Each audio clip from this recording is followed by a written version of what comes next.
Bonjour à toutes et à tous, bienvenue sur Éducative. Aujourd'hui, on va travailler une vidéo un petit peu particulière. C'est le triangle de Pascal, son utilisation très importante pour le binôme de Newton, et on va avoir un exercice d'application qui s'appelle la linéarisation.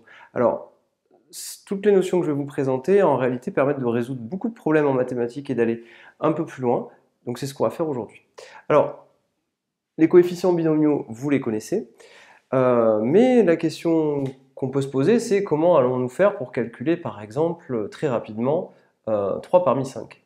Eh bien, il existe une méthode qui est très simple, avec le triangle de Pascal et une relation associée à ça, que je vais vous présenter ici. Alors, tout simplement, vous devez calculer k parmi n. Alors, ici, vous faites une ligne avec les valeurs de k, ici, une colonne avec les valeurs de n. Dans cette colonne-là, à chaque case ici se trouve 0 parmi 5, ici.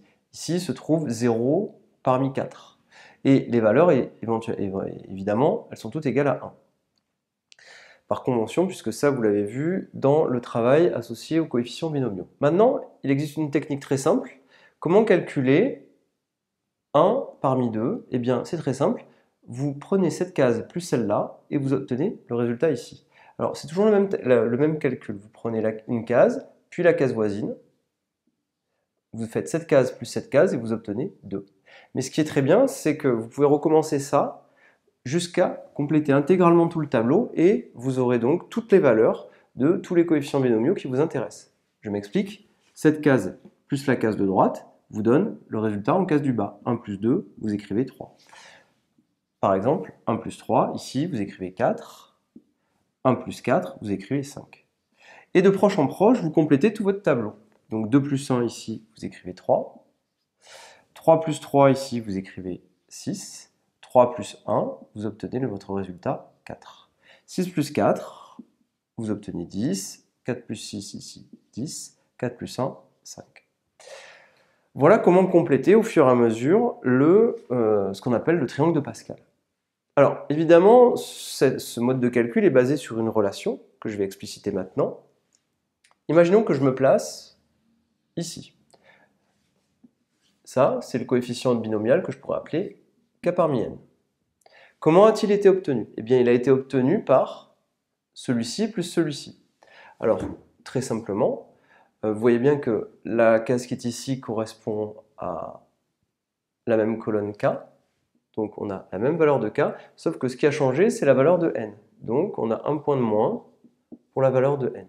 D'accord? La valeur qui était ici, eh bien, je suis resté sur la même colonne, mais ce qui a diminué, c'est la valeur de n. Donc cette quantité-là, en réalité, c'est k parmi n-1. Et cette quantité-là, eh bien, au final, c'est k-1 parmi n-1. Je vous laisse y réfléchir. K parmi n, ici, kn. Ici, j'ai un point de moins, donc j'ai la même valeur de k, mais n-1. Et ici, par rapport à cette case-là, j'ai perdu un point au niveau de la colonne et de la ligne. Donc k-1 parmi n-1. Et donc cette relation-là, c'est la relation qui permet de faire cette quantité plus cette quantité donne cette quantité. Alors ça, cette relation, il faut la connaître. Je vous conseille de vous en rappeler en utilisant le tableau le triangle de Pascal.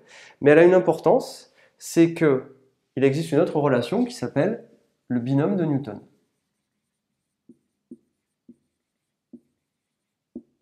Le binôme de Newton permet de dire la chose suivante et permet de calculer ceci. A plus b à la puissance n. Alors a plus b au carré, vous savez le faire, identité remarquable. Par a plus b puissance 3, vous savez le faire aussi, il suffit de tout développer. Par contre, si on vous demande de calculer a plus b exposant 5, c'est quand même un peu plus difficile et il y a beaucoup de calculs. Et en réalité, il y a une relation qui est la suivante, que je vais vous donner. C'est la somme de k égale 0 à n, de k parmi n, a puissance k, b à la puissance n-k. Voilà.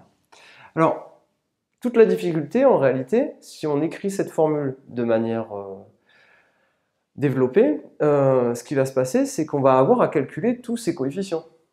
Et tous ces coefficients, on va tout simplement les retrouver dans ces lignes-là. Alors, je vais l'expliciter. Et nous, ce qu'on va faire, c'est juste expliciter a plus b puissance 5. Donc, si jamais on vous demande de calculer a plus b Allez, on va faire plus simple. A plus B à la puissance 4. Si on doit calculer A plus B à la puissance 4, déjà, que vous écriviez A plus B ou B plus A, c'est pareil. Ce qu'on a envie de faire, c'est plutôt de commencer par une puissance de A la plus grande possible. Donc au lieu d'écrire A plus B puissance 4, on va écrire B plus A puissance 4, c'est la même chose. Et là, on va écrire cette formule, sauf que je vais remplacer le A par le B. Donc je vais obtenir somme de k égale 0 à 4 de k parmi n, b puissance k et a à la puissance n moins k. Et là, j'ai fait une petite erreur, je vais corriger. Le n, combien vaut-il? Eh bien, le n, il vaut 4.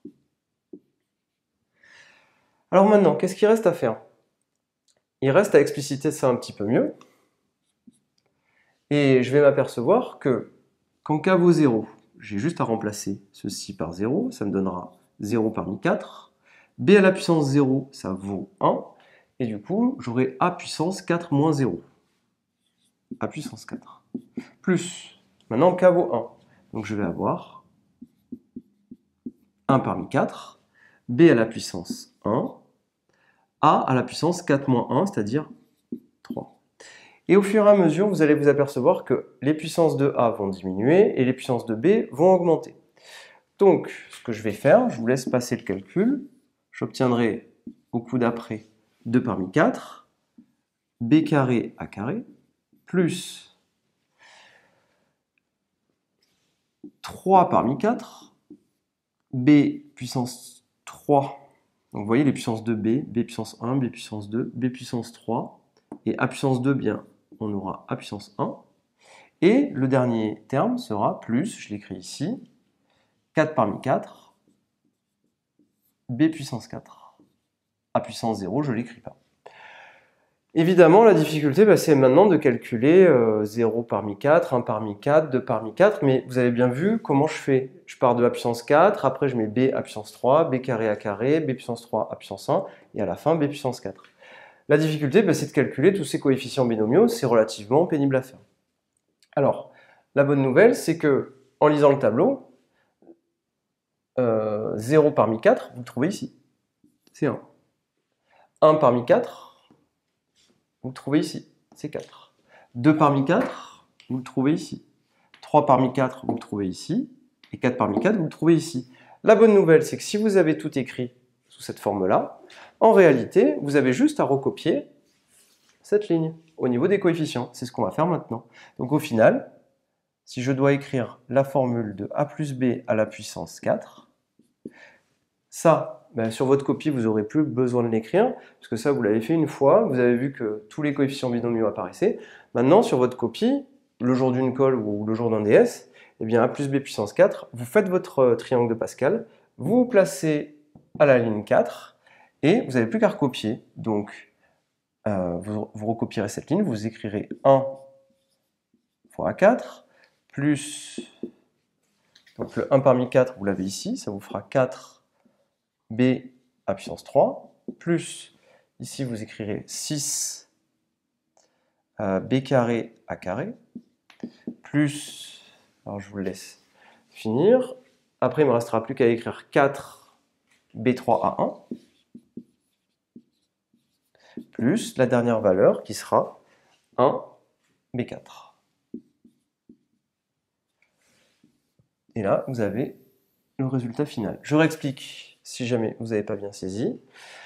A plus B puissance 4, c'est la formule du binôme de Newton. Alors, petite remarque, quand vous avancerez en sup ou en spé, de temps en temps, vous pouvez travailler dans des espaces où A fois B, c'est pas égal à B fois A. Et dans ce cas-là, cette formule ne marche pas. Donc, quand vous utilisez le binôme de Newton, assurez-vous toujours de pouvoir écrire que AB, c'est égal à BA. Parce que si AB n'est pas égal à BA, eh bien, la formule ne marche plus. Donc, dans le cadre des réels, pas de problème. Si vous travaillez dans un espace un peu plus compliqué, précisez si vous avez AB égale BA. Alors, on écrit la somme. N, je le remplace par 4.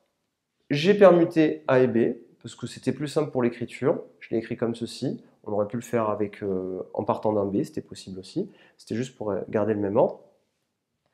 On a fait l'écriture. K égale 0. 0 parmi 4 à puissance 4.